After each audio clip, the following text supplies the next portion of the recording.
I'm Anbu. Today I'm going to show you how the catch the flying disc activity work.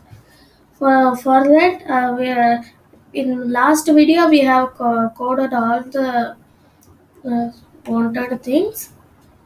Now we have to click run and check it. If the disc touches the dog, it is bouncing, and if the disc again touch the girl, it will not. Yeah, it will reduce a point. You can see the dog can move up, down, and left, right, but the girl can move only in the right and left direction.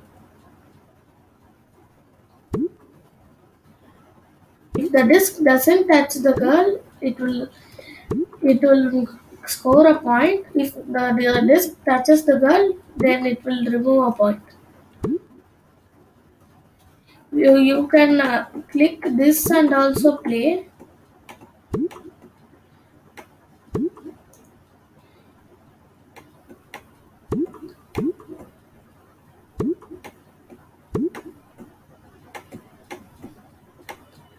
and that's all.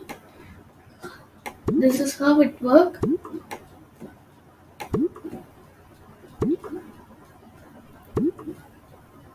Then I will meet you in the next video. Let's get. It will be a fun game for you. I'm going to play for a long time. Bye for now.